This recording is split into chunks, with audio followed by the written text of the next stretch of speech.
बिस्मिल्लाहिर्रहमानिर्रहीम। अस्सलाम वालेकुम वरहमतुल्लाहि वबरकातुहू। जी तो नाज़रीन, सेहत के हवाले से आज इस टॉपिक को मैं आपके सामने शेयर करने वाला हूँ। वो है गुर्दों के अंदर पत्थरियों का बन जाना, पित्ते की पत्थरियों का बन जाना।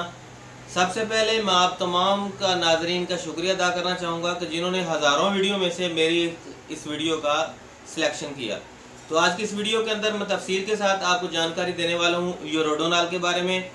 यूरोडोनाल जो है हमारे जिस्म के अंदर कहाँ कहाँ पे काम कर सकता है, हम इसको किस किस मर्ज़ के लिए हम इससे फ़ायदा ले सकते हैं, और इसके अलावा जो है कौन से मरीज़ इसको इस्तेमाल नहीं कर सकते। आज की इस वीडियो के अंदर मैं तफसील के साथ आपको ये तमाम जानकारी देने की कोशिश करूँगा। तो सबसे पहले ऐसे मरीज़ कि जिनको मैदे के अंदर बदहज़मी, तेज़ाबियत वगैरह, जलन वगैरह रहती हो, तो वो भी यूरोडोनाल का इस्तेमाल कर सकते हैं। नाज़रीन, मैं अशारत नहीं बात करूंगा, लंबी चौड़ी बात करूंगा तो एक बहुत बड़ी वीडियो बन जाएगी। दूसरे नंबर पर ऐसे मरीज़ भी यूरोडोनाल का इस्तेमाल कर सकते हैं कि जिनके गुर्दों के अंदर पत्थरियाँ वगैरह बन चुकी हों या बन रही हों या बार बार बन जाती हों। ऐसे मरीज़ भी यूरोडोनाल का इस्तेमाल कर सकते हैं।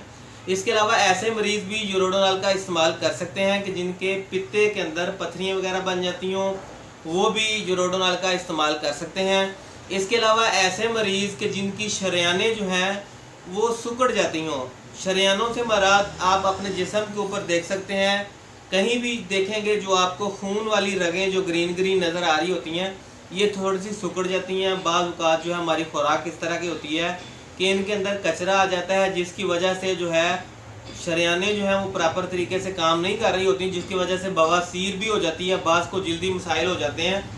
ऐसे मरीज़ के जिनको जिल्द का मसला हो, बवासीर का मसला हो या दीगर इस तरह का शरियानों के मतलब का कोई भी बीमारी हो, तो ऐसे मरीज़ भी जो है वो यूरोडोनाल का इस्तेमाल कर सकते हैं। नाज़रीन, सबसे अहम बात जो है कि ऐसे मरीज़ कि जिनकी उम्र चाहे मर्द हो ख़वातीन हो, उम्र ज़्यादा हो और उनके जोड़ों के अंदर दर्द वगैरह रहता हो, जिसको बाज़ औक़ात जो है वो गैंठिया भी बोला जाता है, यूरिक एसिड भी बोला जाता है, या दीगर इस तरह के मरीज़ के जिनके उठते बैठते टांगों के अंदर, गोडों के अंदर, घुटनों के अंदर या टखनों के अंदर, यानी कि मेन जोड़ जो है उनके अंदर कहीं भी अगर उनके दर्द वगैरह रहती हो, तो वो भी यूरोडोनाल का इस्तेमाल कर सकते हैं। अब हम बात कर लेते हैं कि यूरोडोनाल का इस्तेमाल किस तरह से होगा। यूरोडोनाल जो है अलग अलग दो तरह की पैकिंग आती है। एक तो होता है जो शीशी की फार्म के अंदर मौजूद होता है। नाज़रीन, ये कुछ शरबत नहीं होता, ये बोतल के अंदर फुलड़ियाँ सी होती हैं, जिनको आपने पानी के अंदर मिक्स करके, एक गिलास पानी के अंदर एक चम्मच जो है इसकी मिक्स करके सुबह शाम पी लेना होता है। इसके अलावा अगर आप आसानी के लिए यानी कि मकदार में कम पेश होने का खदशा हो, तो आप इसके साशे भी ले सकते हैं, वो भी आप पी सकते हैं।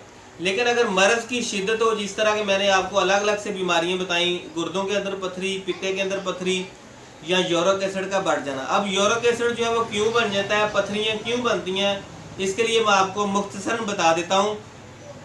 मर्द हो तो उसकी जो यूरिक एसिड है उसकी वैल्यू जो है वो कम अज़ कम 7 होती है। 7 से ज़्यादा हो जाए तो उसको हम यूरिक एसिड का मरीज़ बोल देते हैं। लेकिन यही चीज़ अगर ख़वातीन के अंदर हो, तो अगर उसका वैल्यू जो है वो 6 से ज़्यादा हो जाए, तो हम उसको बोल देते हैं कि ये यूरिक एसिड की मरीज़ है। अगर यूरिक एसिड का मरीज़ हो जाए, तो यूरिक एसिड जो है वो बनता रहता है जिस्म के अंदर। बसा औक़ात वो उसको गुर्दे के अंदर जमा होना शुरू हो जाता है, बसा औक़ात वो खून की रगों के अंदर जमा होना शुरू हो जाता है, और बसा औक़ात पित्ते के अंदर जो है यूरिक एसिड की वैल्यू जो है बढ़नी शुरू हो जाती है, अगर यूरिक एसिड का मरीज़ अपने यूरिक एसिड की ट्रीटमेंट नहीं करता। नाज़रीन, अगर वही चीज़ जो है अगर खून की रगों के अंदर बन जाए, तो हम उसकी शरियाने बंद होने का खदशा हो जाता है, जो कि मैं आपको बता चुका हूँ कि कोलेस्ट्रॉल बढ़ सकता है, ब्लड प्रेशर हाई हो सकता है, या दिल का मसला हो सकता है, ये शरियानों की वजह से हो सकता है। लेकिन अगर यही चीज़ अगर गुर्दों के ऊपर आए, तो गुर्दे फेल हो सकते हैं, गुर्दों के अंदर पत्थरियाँ बन जाती हैं, गुर्दों के दीगर मसले हो सकते हैं। लेकिन अगर यही चीज़ पित्ते के अंदर आए, तो आपको शुगर का मसला हो सकता है, आपका पित्ता जो है वो जामिद हो सकता है, पित्ता फेल हो सकता है, दीगर इस तरह के मसले मसाइल हो सकते हैं। इन तमाम चीज़ों का हल यही है कि अगर आपको खाना खाने के फ़ौरन बाद पखाना आ जाता हो, अगर आपको खाना खाने के बाद जलन वगैरह रहती हो, तो आप जान लें कि हल्की सी आपको यूरोडोनाल के इस्तेमाल की शिकायत महसूस हो रही है। तो आप ऐसे करें कि यूरोडोनाल जो है इसको बिला वजह भी इस्तेमाल कर सकते हैं। अगर किसी को हल्की सी मैदे के अंदर बदहज़मी, तेज़ाबियत हो, खाना खाने के फ़ौरन बाद उसको कोई ओमेप्राज़ोल वगैरह लेना की ज़रूरत पड़ जाती हो, तो इस तमाम सूरत हाल के अंदर आप यूरोडोनाल का इस्तेमाल कर सकते हैं।